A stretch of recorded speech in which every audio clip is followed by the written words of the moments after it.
Ons pragtige kinders, mama en papa, kan jy glo hulle is hier so.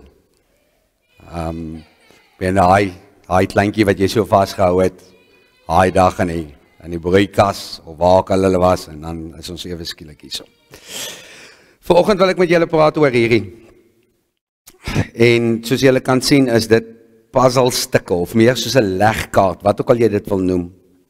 En ek het die week toe werk ek aan dit en ek verf en iemand kom maar onder verby my gery en hulle sê, "Bonnie, wat doen jy die hele tyd onder in die garage?" Want ek was in die garage gewees, want die fumes is bietjie kwaai. Toe sê ek rook skelm, so ek het rook geraak. So die skiere gebed. En ons het hierdie is jou lewe, jou puzzle wat jou lewe verteenwoordig.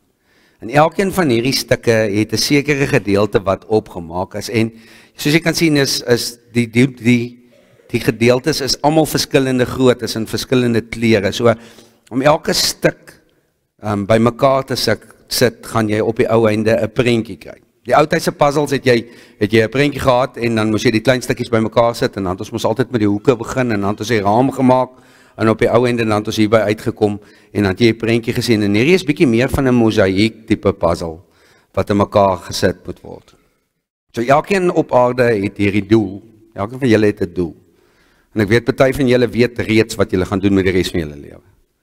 En party van julle het so min of meer 'n idee en party het glad nie 'n idee nie. En dis ook oukei. Op 29 het ek eers agtergekom wat is my doel in die lewe. So dit gebeur nie altyd oornag nie.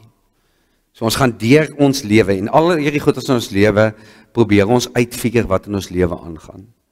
So gebeur goed in ons lewe en dit word gebruik om ons lewe te shape. Ons gaan nou 'n bietjie meer daaroor praat, maar jy is die versameling van jou besluite wat jy vandag hierso is. Sien, en ons as Christene sien baie keer die wêreld heeltemal anders as nie Christene nie, want ons kyk deur ander lense na die wêreld. Ons sien ander goeders raak wat ander mense nie sien nie, en ons probeer streef na goeders wat ander mense nie streef nie, want ons een doel is om meer en meer soos Jesus te word. Dit gebeur nooit nie, maar ons kom al hoe nader om soos Jesus te word, want ons het hierdie waardes en sisteme en al hierdie goeders wat ons probeer doen, en ons probeer al hoe meer Jesus se gesig soek, as jy dit so kan noem.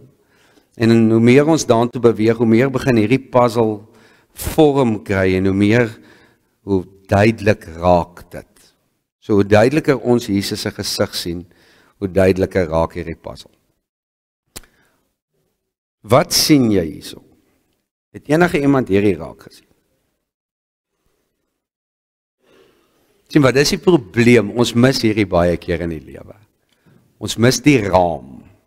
Nou, moet dit nou nie breek nie, maak net seker dat hy nie, jy kan maar kyk, hy rek nie, voel net dat hy nie rek nie, daar is nie springs in of sulke goeders nie, dis 'n soliede stuk hout of raam. En hierdie raam is verteenwoordig 'n hele klomp goeders in ons lewe. Dis ons lewe pas hierin. Glo dit of nie. So dit is waar God vir ons 'n raamwerk gee waarin ons beweeg. En hierdie is maar die Bybel. Want die Bybel gee vir ons 'n klomp goeders van hoe om goed te doen en hoe om nie goed te doen nie. Dit verduidelik vir ons wie ons is en wat ons moet word, waartoe ons op pad is, wat reg en verkeerd is. En God het vir ons hierdie Bybel gegee spesifiek met daai doel, dat ons weet waartoe ons op pad is. Ons het Saterdag so 'n bietjie gesels oor dit en ek het gesê God het vir ons 'n love letter gestuur genaamd die Bybel. En die van julle wat nog in daai tydperk groot geword het waar ons love letters vir mekaar geskryf het, daai ding word oop en toegemaak en gelees en hy's naderhand onteend uitmekaar. Die parfuum het nou al afgeweer as dit nou een van 'n dame af was. Maar jy het nog steeds daai brief en elke nou en dan maak jy hom oop en jy lees hom oor en oor, want daar is 'n koneksie wat ons heeltemal verloor het met e-mail. Want daar was moeite ingesit om dit te skryf. Daar's moeite ingesit om die Bybel te skryf. Dis oor 1600 jaar plus wat dit geskryf is deur klomp verskillende skrywers, klomp verskillende kontinente wat dit bymekaar gebring het en op die ou ende vir ons gesê het, hierso is God se love letter aan jou. Here is the Bible. En ek sê altyd die Bybel, die woord Bible is vir my 'n akroniem wat sê Bible wat staan vir Basic Instructions Before Leaving Earth. Bible. Basic Instructions Before Leaving Earth. Want as jy dit volg, dan het jy die bloudruk van wat om te doen en wat om nie te doen nie. En in hierdie Bybel is daar 'n klomp verskillende goeders. Hy bestaan uit 'n klomp verskillende temas uit. Byvoorbeeld, die eerste een is die wet. En Jesus het gekom gelukkig en hy het 'n klomp van daai goeders vervang. Hy het hierdie rituele vervang. Ons hoef nie meer offergawes te bring in die vorm van duwe en beeste en skape nie, want hy was die offer. Hy was die finale offer gewees. Hy hoef nie meer enigsins, ons hoef dit nie meer te doen nie, maar hy het nog steeds vir ons die 10 gebooie gegee om vir ons te sê, hou by dit. Hou by daai gedeelte. Oom Yuri het altyd die volgende woorde gesê, die reëls maak jou vry. Sodra jy daai konsep verstaan, dan maak dit nogal 'n groot verskil, want as jy weet wat is die reëls, het jy baie beweegruimte, want hierso is die reëls en hierso is die vryheid. Nou kan jy binne dit beweeg en jy's in 'n veilige ruimte, want jy weet wat jy mag en nie mag doen nie. Die wet help ons om vry te wees. Dit help ons om ons lewe te raam. Die Engels het 'n mooi woord vir dit, is to frame your life. En wat is die doel van 'n frame? As jy iets, 'n skildery of enigiets het en jy het 'n raam by die skildery, die raam is veronderstel om die skildery mooier te maak. Jy sit nie 'n raam op 'n skildery om hom leliker te maak nie. Jy sit dit by om die skildery waarde te gee, meer waarde te gee en mooier te maak. So dit is die raam van ons lewe, en solank ons in hierdie raam beweeg, is dit asof God se sambreel van beskerming bo ons is. Want jy weet self, as ons buitekant hierdie raam tree, dis wanneer probleme begin inkom. Wanneer ons nie meer onder God se beskerming is nie, want daai sambreel is so groot, maar as jy buitekant hom beweeg, dan gaan jy nat word. Die ander gedeelte wat die Bybel vir ons gee, dis 'n geskiedenisboek. Met ander woorde, hy vertel vir ons waar ons vandaan kom, want as jy nie weet van waar jy kom nie, hoe gaan jy weet waartoe jy op pad? Vertel vir ons van Israel en alles wat daar gebeur het, dit vertel vir ons die begin van die kerk, waar die kerk ontstaan het. Gaan we die volgende vir jou, hoor of die volgende dalk bekend klink, kort van die meer, ek is soos ek is, so gemaak, so gelaat staan, niemand gaan vir my vertel wat om te doen nie, ek maak, klink dit nie bekend nie? Daar was so ou in die Bybel. Hy het ook hierdie houding gehad van wie ek is en ek maak wat ek wil en ek is opvleend en ek het kort nie meer, en sy naam was Simon gewees. En toe hardloop hy binne in God was, hardloop hy in Jesus was. Toe sê Jesus vir hom, Simon, joh, jy kan nie so wees nie, jy kan nie Simon wees nie, ek gaan vir jou Simon Petrus maak. En Simon Petrus was nog steeds opvleend gewees, maar nou ewe skielik was hy opvleend vir God. Hy was opvleend vir Jesus gewees, en hy is die ou wat uit die boot uitspring en na Jesus toe hardloop, op die water. En wat is die een ding wat ons altyd van Petrus onthou is? Hy het gesink. Maar onthou ons dat hy op die water geloop het. Want ons mis dit baie keer. Want hier is die gedeelte wat ek regtig die eerste keer aan gedink het in 'n lang tyd is, Simon het geloop, Petrus het geloop op die water, en toe hy naby Jesus gekom het, en jy kan gaan kyk as jy het Google, dan sit altyd daai foto wat jy kry, of daai prentjie wat geskilder is, nie foto nie, prentjie, waar hy sink, waar Jesus hom aan die hand vat en uittrek, maar ons sien nie die gedeelte waar op die water loop nie, en hier is die amazing gedeelte van dit. Toe stap hy hand aan hand met Jesus terug skip. Hy het op die water geloop saam met Jesus en het sy hand hou vas. Ons mis dit. Ek kan net dink daar in die hemel waar die disippels rondom die braaivleisvuur sit en dan's almal soos in vir Simon. Jy het lekker gesink, né? Klein gelowige, wat is sy opmerking? Wie van julle het op water geloop? Want ons mis dit.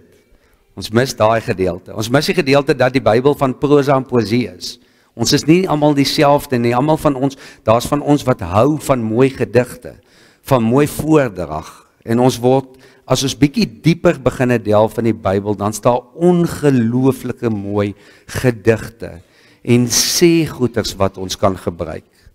Daar's briewe wat geskryf is in 'n klomp verskillende gemeentes wat daarso is, en dan sê Paulus, wat het baie van dit geskryf het, dan sê hy vir hulle, hoorie maar, ek wil julle moed inpraat. Daar's profeseë in die Bybel, en die profeseë is die beloftes wat gemaak word. Want 'n profesie is slegs 'n profesie as hy waar word. En 'n klomp van die profeseë het Jesus al vervul. En het gesê, maar ek gaan hierdie profeseë laat waar word. En ons sien in die Nuwe Testament hoe hy terugwys na die Ou Testament toe, en dan sê hy, hierdie profeseë het klaar waar geword. Ek het klaar bewys dat julle my kan glo, want my woord is my eer. Dis nie leë beloftes nie. God maak nie leë beloftes nie, hy hou by sy beloftes. Want sien, hier is die gedeelte wat ek baie keer mis.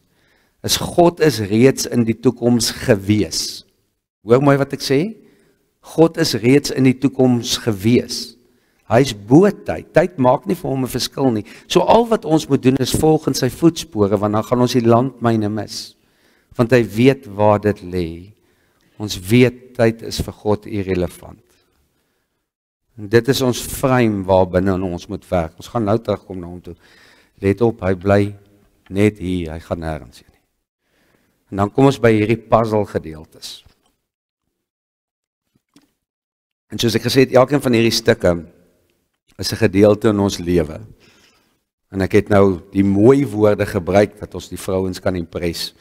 Ons het hierdie ongelooflike mooi rooi scarlet.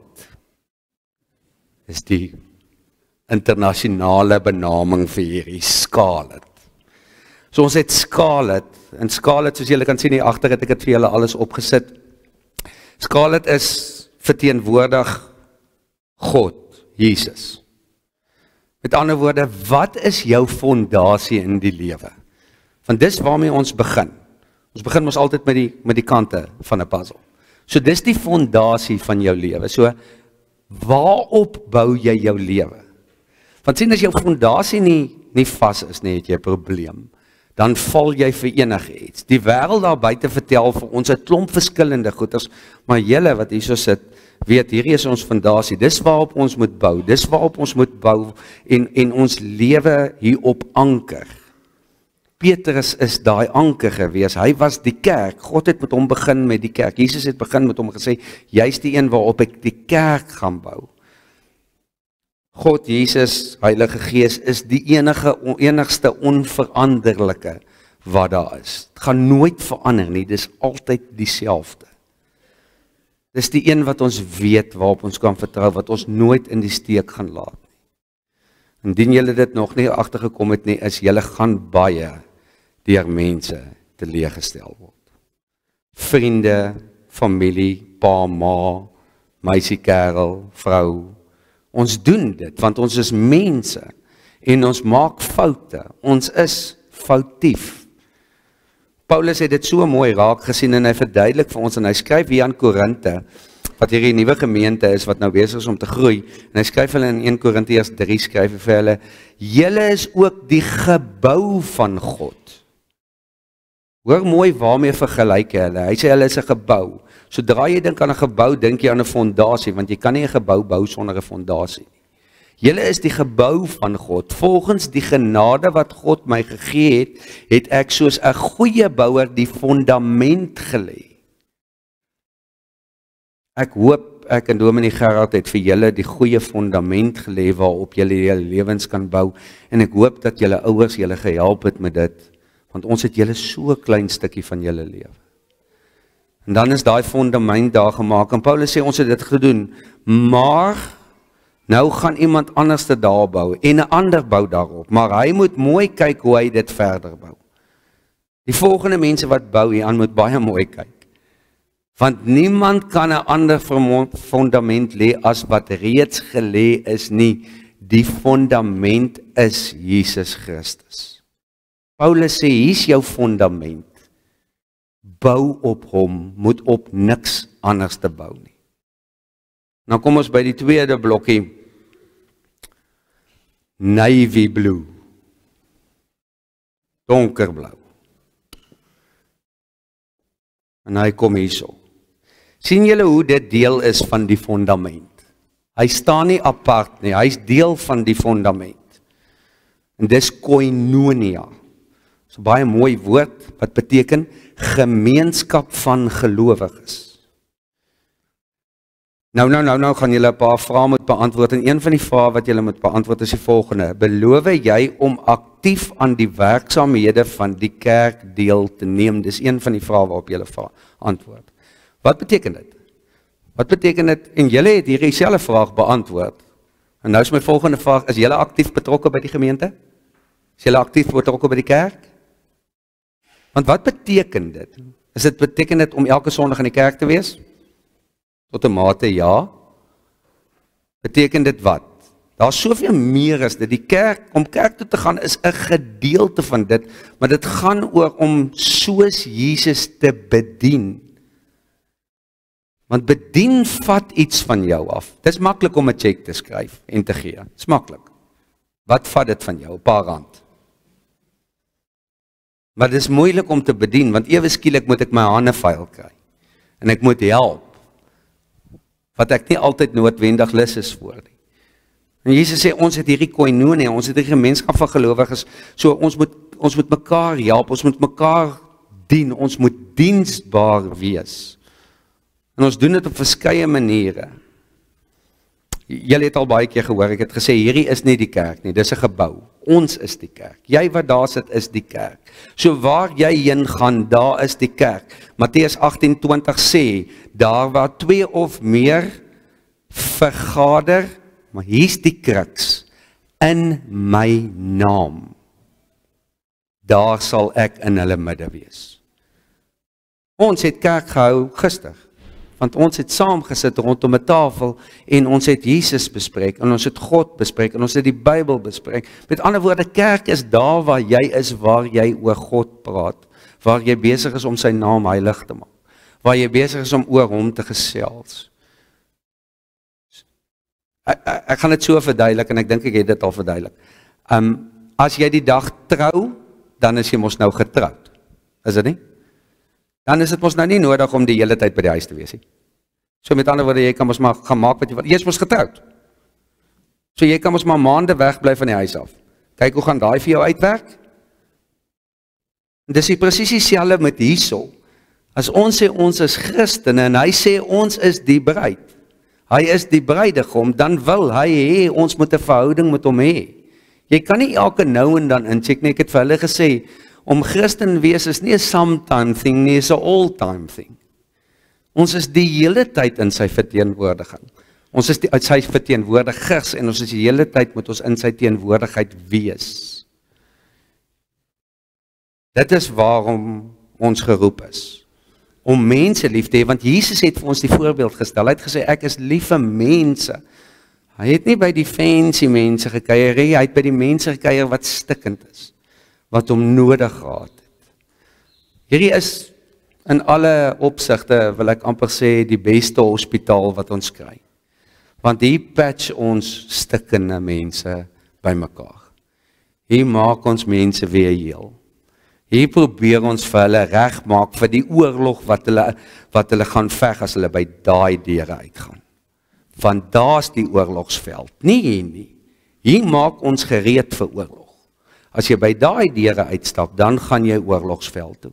En dan moet jy reg wees vir dit. Efesiërs 4 vers 11 en 12 sê, en hy het gegee sommiges as apostels, anders as profete, anders as evangeliste, anders as herders en leraars, om die heiliges toe te rus vir hulle dienswerk. Julle, ons is gegee om julle toe te rus. Hoekom? Tot opbouing van die liggaam van Christus.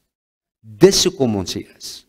Jou doel is om die liggaam van Christus op te bou. Elke liewe dag. Dan beweeg ons na die volgende een toe. Lime.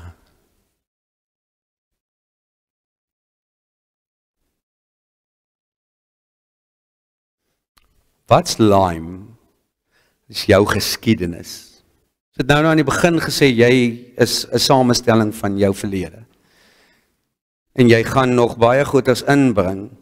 Elkeen van ons kom van ergens af. Elkeen van ons het 'n geskiedenis. Elkeen het 'n verlede, goed of sleg, wat ons indra in 'n verhouding in.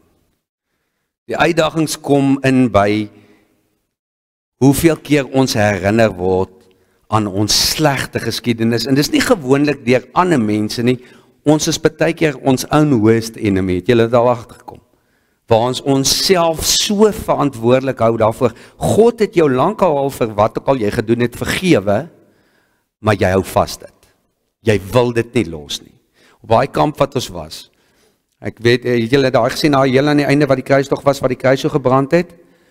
Wat ons gedoen het daarso is, ons het sulke bakkies gehad, waarop ek vir die kinders gesê het, hulle moet skryf dit wat hulle by God se voete wil hê, wat hulle vir hom wil gee. En dit was wit bakkies, julle, en ons het rooi en swart permanent markers gehad, net daai twee, nee. Ons het rooi en swart permanent markers gehad, waarop hulle geskryf het. En van daai bakkies kon jy amper die wit mee sien nie. Ons kinders battle, mamma en papa, ons kinders battle. Veg ons vir hulle. Dis ons op ons knieë vir hulle, want hulle gaan in 'n baie aaklige wêreld in. En hulle het daai bakkies gehad, en dan het hulle dit gevat, en hulle het dit stikkend gegooi voor God se voete, daar waar die kruis vir die verteenwoordiging, dit het dit half soos gesimboliseer. En dan bars daai bakkies so uit mekaar uit. En ek sê nou, gister praat ek met party van hulle, sê ek, en wat doen ons? Ons het dit nou vir God gegee, en julle moes gesien het, party van daai kinders, het my hart gebreek, dan vat hulle daai bakkie, en dan gooi hulle hom so stikkend teen daai rots. Ek sê vir hulle, vat die bakkie, laat val hom. Dan kom hulle met daai bakkie aan, daai aggressie, daai van, ek wil van die gemors in my lewe ontslaa raak. Dan vat hulle om julle, dan so ver soos, dan gooi hulle die bakkie, die stikke so spat. Dan dink ek myself, wat gaan in daai kinders se lewens aan? Dis kinders. Weet julle wat sy hart sê gedeelte van alles? Daar's van hulle wat, daai stikke weer gaan optel het. Want hulle het dit vir God gegee, maar hulle wil nog bietjie van dit hou. Want hulle kan nie laat gaan nie, want hulle geskiedenis vertel vir hulle kan nie. En dis nie die waarheid nie. Sodra ons begin leef vir Jesus, en ek bedoel regtig leef vir Jesus, moet jy begin om gewoon te raak in hierdie lime, want dit gaan skree op jou die hele tyd. Die wêreld gaan skree op jou, en vir jou sê, jou geskiedenis, kyk wat het jy gedoen. En ek het hierdie gedeelte gebruik, en dit is my so mooi. If you bring up my past, you should know, Jesus already dropped the charges. Verlede is in die verlede, ek is 'n nuwe skepsel, ek het saam met hom opgestaan. Jesaja 1 vers 18 sê, al was jy skarlakenrooi van sonde, jy sal dan wit word soos sneeu. Al was jy purperrooi, jy sal wit word soos wol. Hoekom gebruik Jesaja die woord wit soos wol, wit soos sneeu? Purperrooi is soos 'n, dis nie purperrooi nie, dis rooier as dit. Purperrooi is soos 'n rooi. En skarlakenrooi is nog rooier. Ek weet nie of jy weet nie, maar wit is die enigste kleur wat jy nie kan maak nie. Jy moet dit hê. Jy kan nie wit maak nie. Jy kan nie verf vat en by mekaar meng en wit kry nie. Dit is onmoontlik. Jy moet dit hê. So as jy rooi is, wat gooi jy by die rooi om dit wit te kry? Daar's niks nie. Die enigste ding wat jy kan doen is jy kan Jesus se bloed op dit gooi. Dan word dit wit. Dis al. Daar's nie 'n ander manier nie. Jesus se bloed gaan jou wit was soos sneeu, wit was soos wol.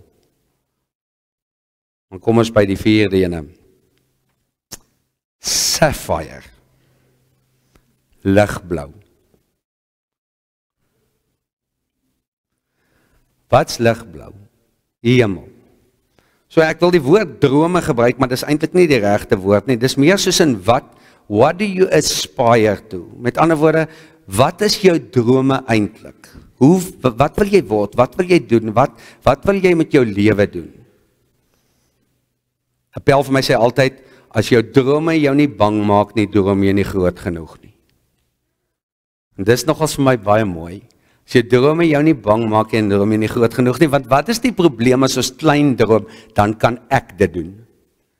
As ons groot droom, kyk na Gideon, dan moet God inklim, anders te gaan dinge uit mekaar uitval, en dan moet jy begin vertrou op hom, want hy het al die kaarte in sy hand.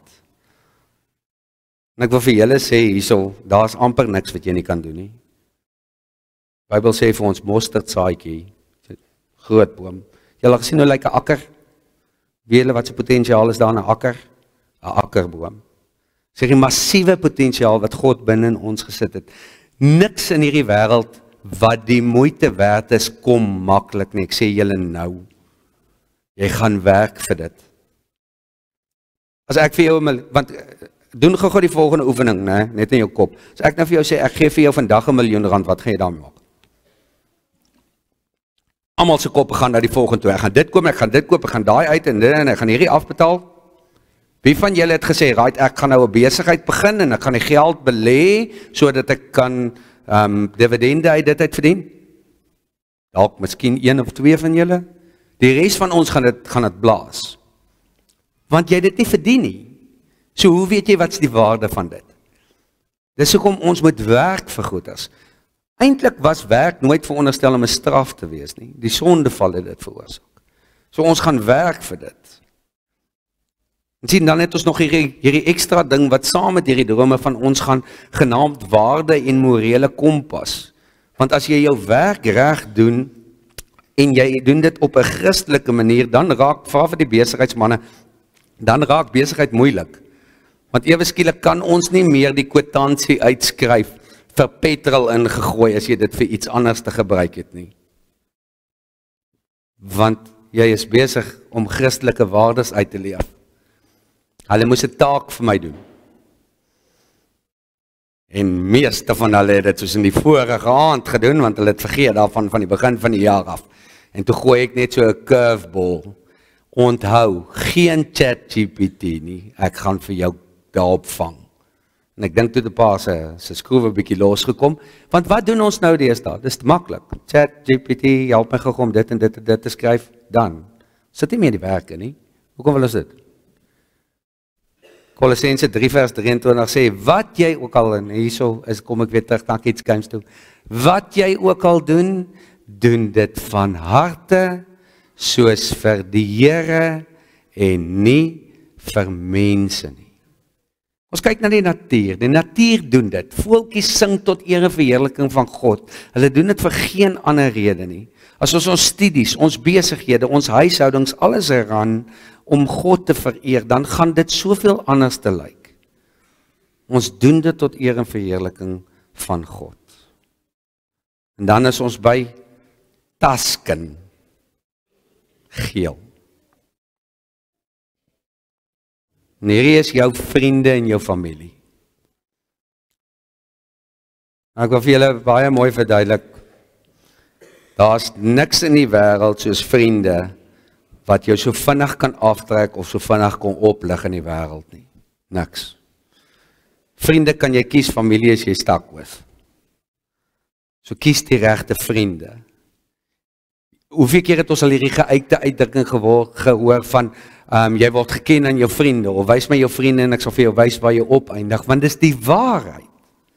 Want sien, as jy saam met mense is die hele tyd en saam met 'n klomp pelle is, dan dink jy naderhand soos wat hulle dink, want as almal negatief is en hulle is depressief en hulle luister na hierdie gemors musiek, is dit jou normaal, dis waartoe jy gaan. Maar as jy saam met ouens is wat die hele tyd jou help om op te beweeg en op te trek, dan gaan jy so wees. Daar's hierdie Engelse gesegde wat sê, never underestimate the stupidity of a crowd. Waar, né? Jy al gesien partykeer doen mense goeders en hulle het geen idee hoekom hulle dit doen nie, maar almal doen dit, so ons doen dit. Spreuke 27 vers 17 sê, yster slyp yster, vriende vorm mekaar. Ek het 'n bietjie gaan sit en dink oor dit, want dis 'n gesegde wat ons baie keer sommer net sê. Yster slyp yster, vriende vorm mekaar. Ek dink nie dit is presies wat die Bybel bedoel het nie, maar dit het vir my nogal sin gemaak van, in die tyd wat hierdie geskryf is, was dit Bybelse tye gewees, daar was nie gewere gewees nie, hoe's oorloë geveg? Met swaarde. So met ander woorde, wat het jy gedoen? Is jy het geduel, jy het gebeklei met mekaar. So hoe het jy beter geword? Jy het met mekaar swaardgevegte gehad. So jy en jou vriende, of jy en die mense wat saam met jou was, sou beklei het met swaarde om beter te raak. Met ander woorde, jy moes weet hoe om 'n swaard te gebruik. En as ons kyk na die wapenrusting van God, wat is die swaard? Die woord van God.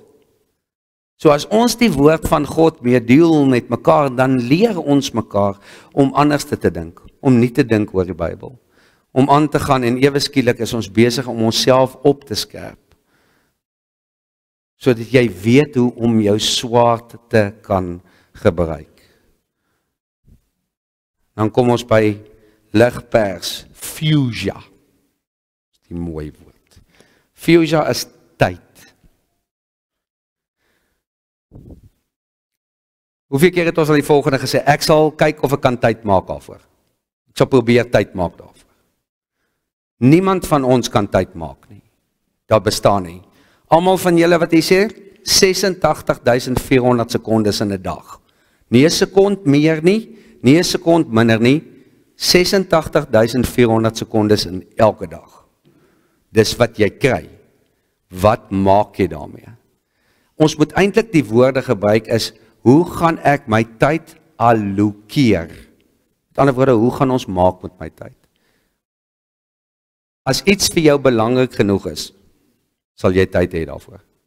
Dink gou by jouself in jou lewe. As iets vir jou belangrik genoeg is, jy sal tyd maak vir dit. As dit nie belangrik genoeg is, los jy dit. So hoe allokeer jy dit? Julle moet leer om time management te doen. Julle telefoon het hierdie ongelooflike kalenders op Google, né? Werk met hom.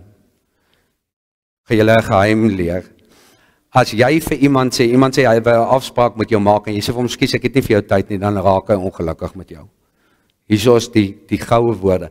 Laat ek gou my kalender raadpleeg. Ek kan ongelukkig nie daai tyd nie, ek het reeds 'n afspraak, maar ek het daai en daai tyd tot my beskikking. Niemand stry nie.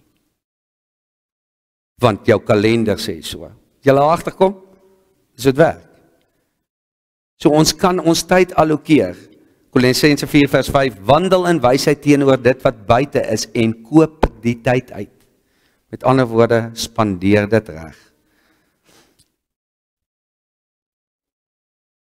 Tangerine, oranje, liefde. As ek die woord liefde sê en jy is enigsins naby aan God, is daar net een frase wat in jou kop opkom. God is liefde. Kan nie aan iets anders te dink nie. Dit is vir my is dit God se essensie, dis wie hy is, dis sy wese, dis die lig wat hy uitstraal. Weet wat is een van die goed waarvoor ek so opgewonde is om in die hemel na God te hardloop en wat hy my so 'n beer raak gee, wat hy my vashou en wat hierdie perfekte volkome liefde bo oor my spoel. Waar ek weet al sal fyn wees. Ek is by hom. God wil vir ons bietjie van die hemel gee hier op aarde en dan leer hy ons om mekaar lief te hê en ons maak so partykeer dit goedkoop. Ek is lief vir 'n hotdog, ek is lief vir 'n pizza. As jy vir iemand sê jy is lief vir hulle, wil nou amper sê, vat hom aan die hande en kyk hom in die oë, of haar in die oë en sê vir hom, ek is lief vir jou.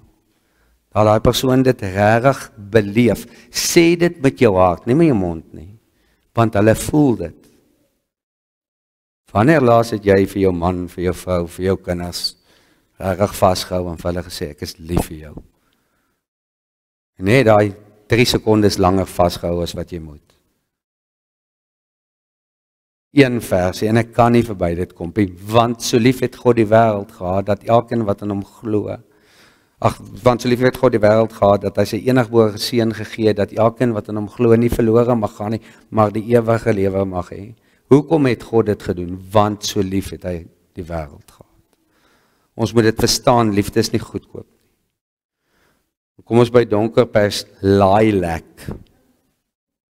Lilac, waar kom hulle aan die naam? En dis waardes. Elkeen van ons het waardes. As ek vir jou vra, wat is jou naam? Letterlik, wat is jou naam? Dan sê jy, Morney Brouwer, of wat ook al dit mag wees.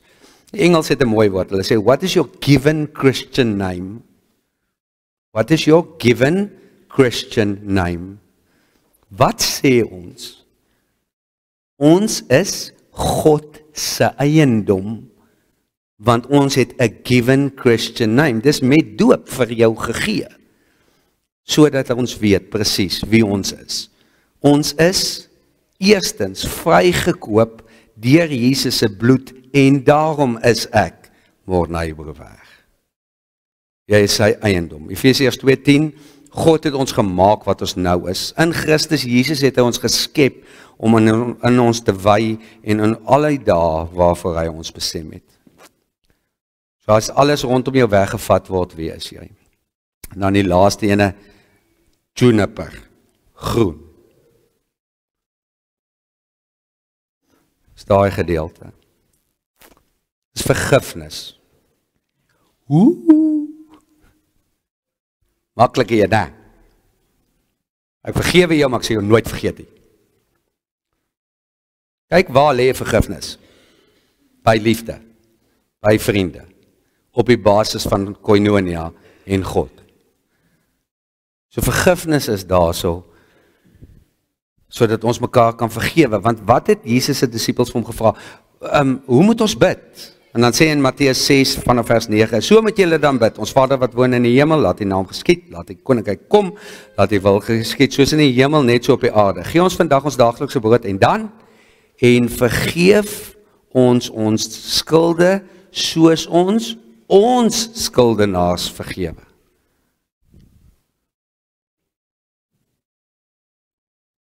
Gevaarlik. Vergewe ons dit. Hier is die gedeelte wat, as iemand dit nog nie vir jou gesê het, gaan ek dit nou vir jou sê. Vergifnis is nie vir die ander persoon nie, dis vir jou. Want as jy moet daai ding binne in jou loop, vreet dit vir jou op. Daar's bewys dat dit kanker veroorsaak. Dit vreet vir jou van binnekant af op. So hoekom vergewe jy iemand om los te kom van daai gemors binne in jou? Dit vat tyd. Ek weet dit gaan nie oornag gebeur nie. Maar ons gaan saam met God deur hierdie ding gaan op 'n daaglikse basis.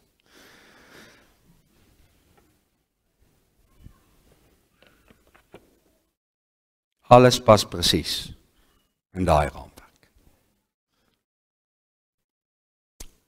God sê vir ons, ek raam julle lewe, sodat julle nie hoef te worry nie.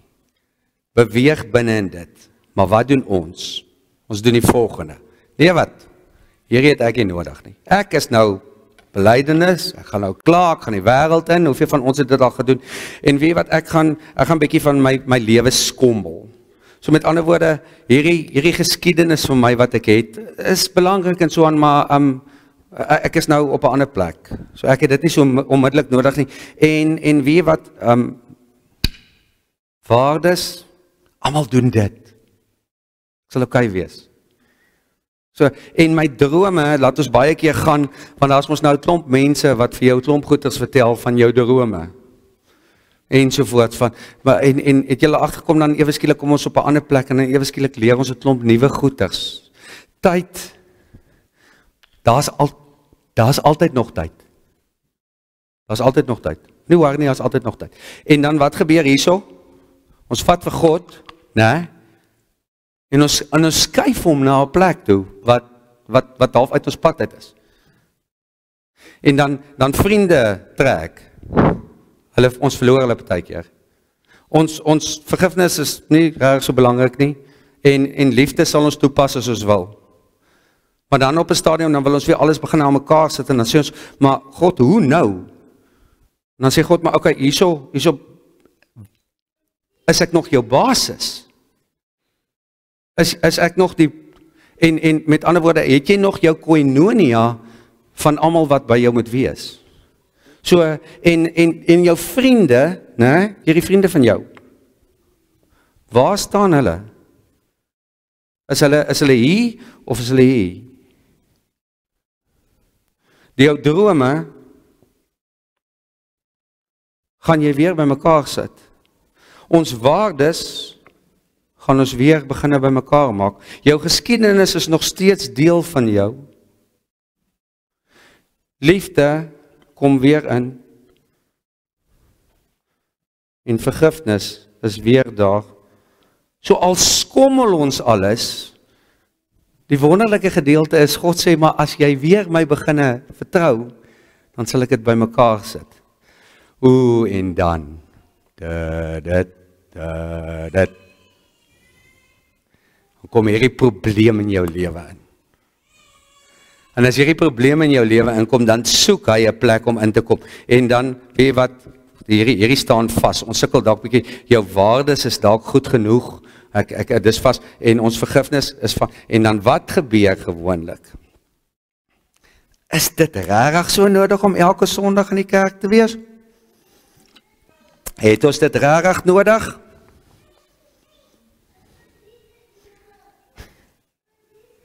So met ander woorde, is dit nodig? Het ek nodig om dit te doen? En dan breek hierdie goeders uit mekaar uit. En ewe skielik sit ons met hierdie ongelooflike probleem in ons lewe, wat so groot lyk. En dis hoekom hy swart is. Want hierdie probleem wil eenvoudig net nie weggaan nie. Dan sê God net, my kind, het jy vergeet wat het ek al vir jou gedoen? Ek is jou basis. Jy moet weer jou koinonia, kom by dit uit. Ek het vir hulle ook gesê, die eerste ding wat jy doen as jy na 'n ander plek toe gaan, kom by 'n kerk uit, wat vir jou kan onderhou, wat jou kan daar hou. Vriende speel 'n groot rol in jou lewe. Kry jou vriende wat saam met jou stap, maar die ouens wat jou oplig, wat jou nie net los nie.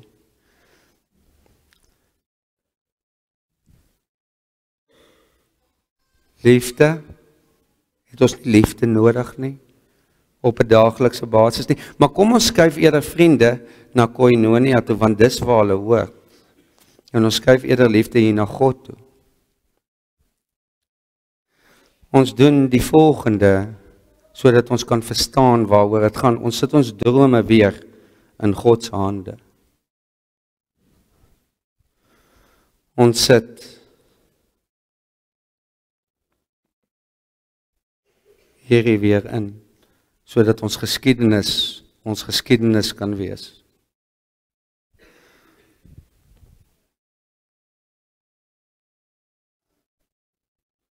En dan maak alles nie sin nie. Want dit pas nie. En dan dink ons by onsself, okay, ons het ons God, ons het ons koinonia, ons het ons vriende. Met ander woorde, kom ons sit vergifnis hier. Kom ons sit 'n paar goeders op verskeie plekke, sodat ons kan weet, liefde, geskiedenis,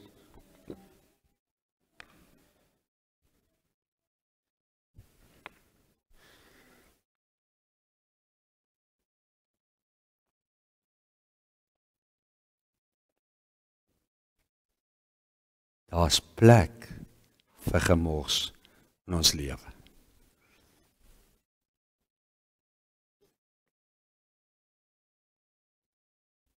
Al voel dit of alles uit mekaar uitval. Robbie het op 'n stadium 'n kerk moes gekoop het. En hy moet 'n huis koop, en hy wil die huis koop, en hy sukkel 3 jaar om die huis te koop. Niks gebeur nie. Hy sit daar op 'n staan met sy sak en as. Hy sê hy sit binne in 'n broom closet. En hy sit en huil en hy sê, God, ek werk vir jou, ek is daar vir jou. Hoekom laat jy dit nie gebeur nie? Ek sukkel, niks wil gebeur nie, niks wil reg loop nie. Hoekom nie? God sê vir hom net eenvoudig, Rob, dit moet gebeur, want daar's liefde betrokke en jy sal verstaan. En dan kom die volgende.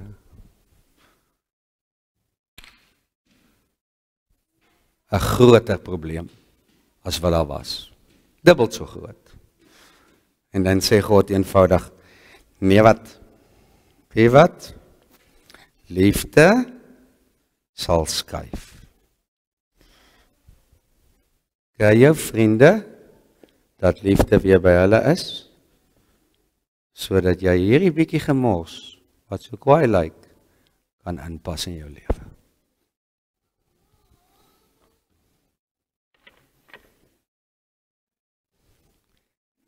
En dan pas alles weer.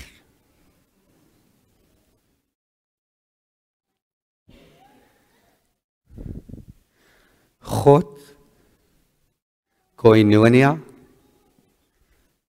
geskiedenis, drome, vriende, liefde, waardes, probleme, waar's tyd?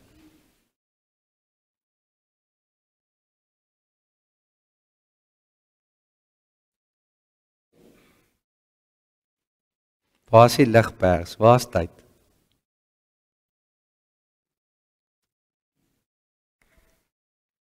Weg. In 'n oogwink is tyd weg. Ouens, koop die tyd uit. Ons het baie minder tyd as wat ons dink, en as jy jouself kom kry, is tyd weg, en ons weet nie waartoe het hy verdwaai nie. Ons weet nie waarheen het hy gegaan nie, en ewe skielik sê jy altyd, wanneer het ons die ou mense geword? Ewe skielik is jy die ou mense.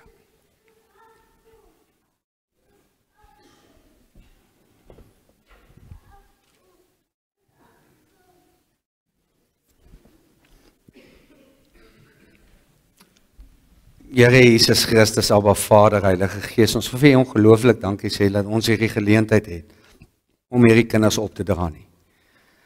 Dat elkeen van hulle kan kom en dan kan weet, U is vir hulle lief. Here, maar dat hulle die tyd moet uitkoop, dat dit nie wegraak en dat ons nie weet waartoe dit is nie. Maar dat ons kan weet, U is saam met ons. U is bo tyd, maar ons is nie. Ons het 'n sekere tyd op hierdie aarde.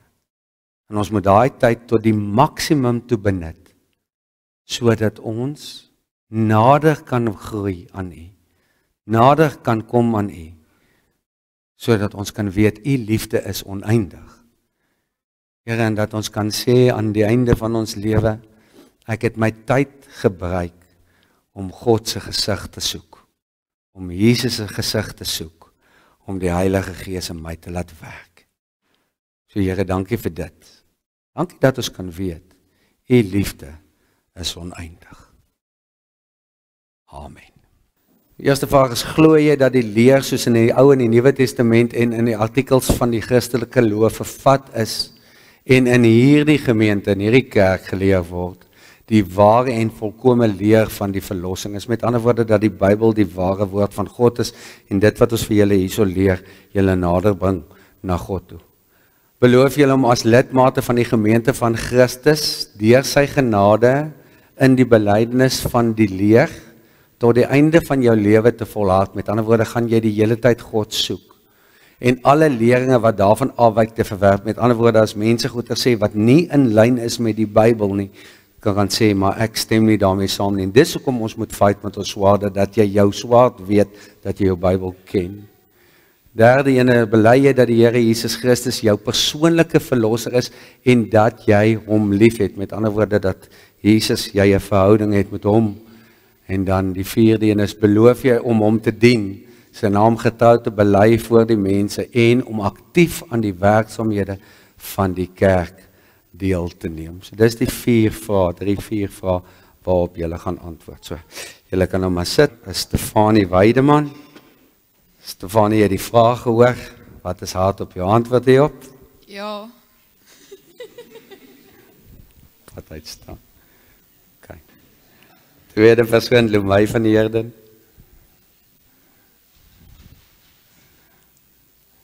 Lumay, jy het die vraag gehoor. Wat is hard op jou antwoord? Ja, dominee.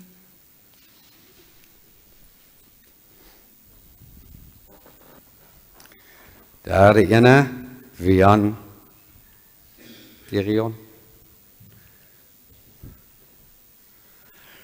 Wian, wat staat op je antwoord op die 3 vrae? Ja, dominee.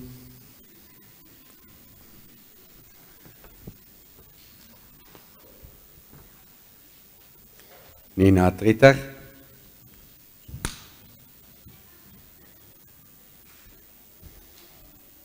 Die vraag gehoor, wat staat op je antwoord hierop? Ja, dominee.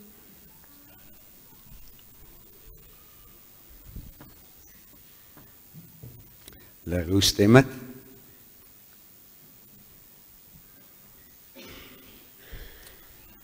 Jy het die 3 vrae gehoor, wat staat op je antwoord? Ja, dominee.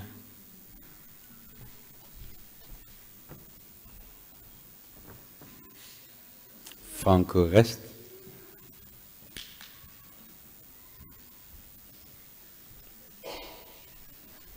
Franco, jy het die vraag gehoor, wat staat op je antwoord?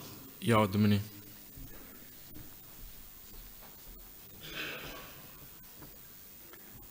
Rian Okkers.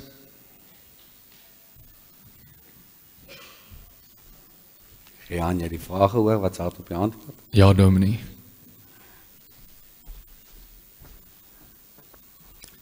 Marie Grobler.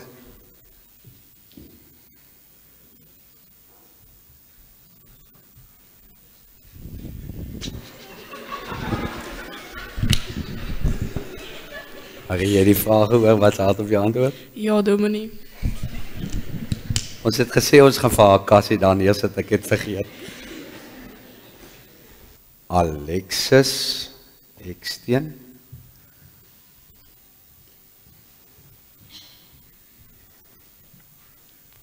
Alexis, jy het die vraag gehoor, wat staat op je antwoord? Ja, dominee.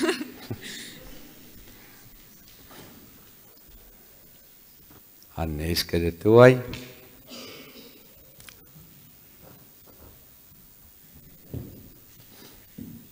Aneske, jy het die vraag gehoor, wat staat op je antwoord? Ja, dominee.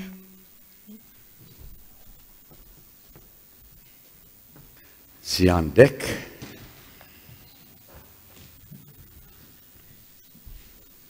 Sian, jy het die vraag gehoor, wat staat op je antwoord? Ja, dominee.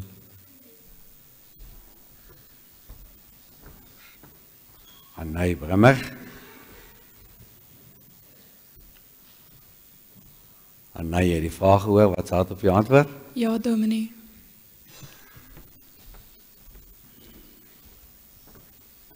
Terian Bosman.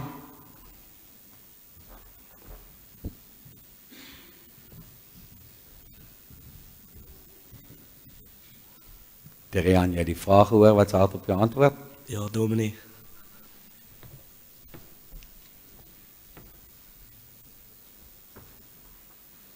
Julian Bester.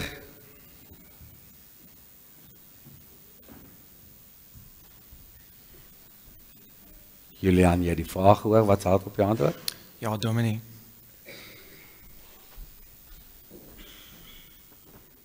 Ek gaan nou die leinerslas, wat beleidende lidmate van ons gemeente is, nou vir hom asseblief my hier voor te kom staan.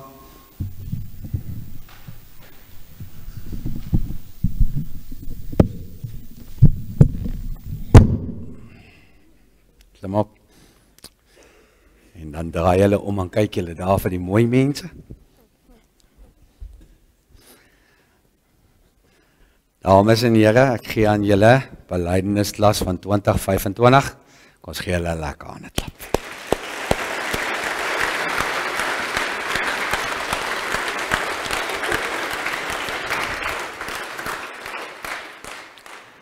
Wat ek nou wil vra vir die van julle wat gemaklik is daarmee, ons gaan nou 'n seëngebed oor hulle uitbid. So as jy jou regterhand vir my so kan opsteek hier na hulle toe, dan gaan ons nou 'n seëngebed oor hulle uitbid.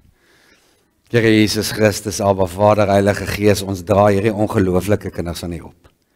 Waar hulle vandag voor 'n gemeenskap van gelowiges kom sê dat hulle U kinders wil wees en dit wil uitbasyn aan die wêreld daar buitekant. Here, wil ons vir U vra om hulle te beskerm, om 'n legio engele saam met hulle elke dag te stuur en saam met hulle te wees in elke liewe tree wat hulle gee. Here, waar hulle gaan val, dat U hulle sal optel.